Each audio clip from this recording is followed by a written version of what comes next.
welcome to More to Know on Daily Ad Brief. I'm your host, Kent Lewis. Joining us today from Seattle, Washington is Mark Michael with DevHub.com. Welcome to the show, Mark. Thanks, Kent. Excited to be here. Yeah, well, we're also excited to have you. Mark, if you could just kick off and give us the 30-second overview of your background and your journey. So background and journey. You mean with DevHub as a whole, or like life? Yeah, sure. The highlights you'd want our listeners to know. Okay, cool. Yeah, I guess I'll keep it to DevHub since it's easier. DevHub's been around for about 14, 15 years. It originally started off as a site builder for the media space who wanted to build small business websites.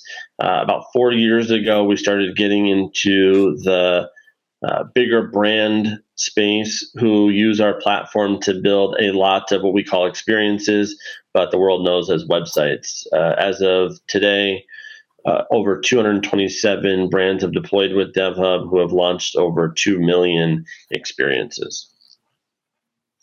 That's fantastic. Well, I'm just curious, you've been doing this 14, 15 years just on your own, but how did you fall into the world of landing page optimization, conversion optimization, personalization, et cetera? If you go to devhub.com/history, I've documented every single milestone from the beginning. It was definitely not a linear story, but essentially what happened was we started off in the domain space where people who own these massive domain portfolios wanted to rapidly develop out their really strong assets of having like a oneword.com. We built a bunch of tools around that allowed them to publish essentially sites that are monetized with other ad networks. We did about 40 plus integrations with different content and different ways to monetize those pages. But essentially what happened was that world was just kind of building, for lack of a better word, really, really basic, what were called park pages. Then we turned those tools over to bloggers to build sites about whatever they're passionate about, but also monetize them because we had all the ways to make money. And instead of getting a bunch of bloggers, then we ended up gamifying that whole platform to allow a blogger to actually finish. So everyone started off with the same template. If you did what you're supposed to do with the template, you unlock another template or another feature you can have and whatnot.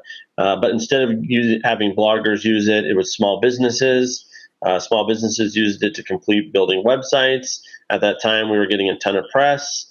Media companies from radio, TV, newspaper wanted to start offering digital products, i.e. websites, alongside of their traditional ad sales. They're like, hey, we want to license your site builder since it's a game. It'd be really cool for our small business customers. So we started licensing that platform all over the world, essentially.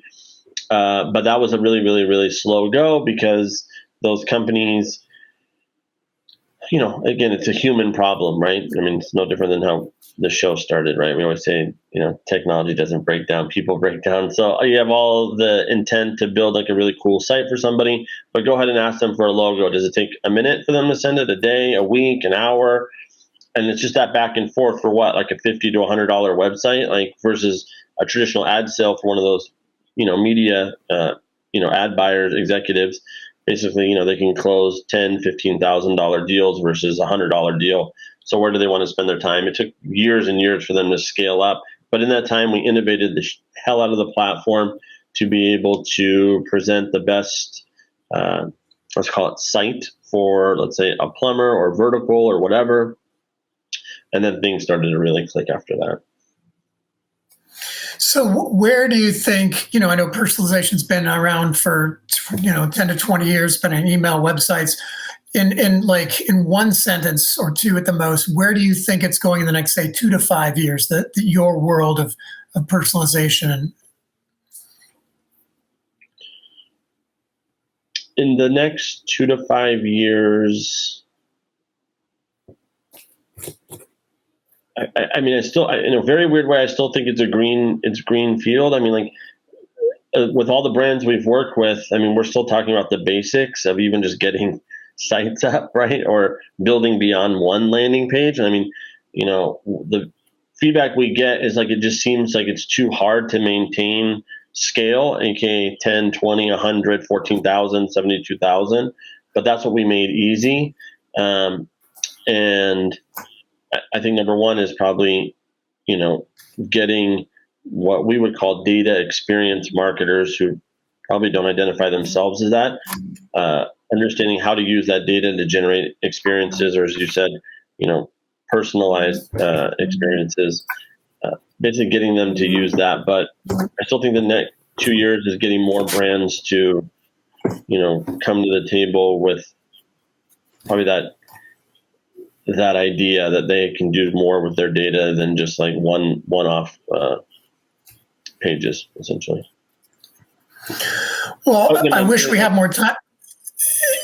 Yeah, no, that's great, Mark. I appreciate that. Brands need to do more with the data they have and take more advantage. And that's all the time we have today, but I want to thank you for your insights. And to find out more about today's episode and our guest, Mark, please visit dailyadbrief.com.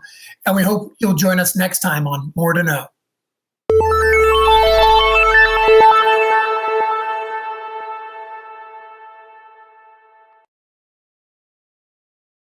Simplify presents Addressable CTV, combining the power of TV with the targeting and attribution of digital.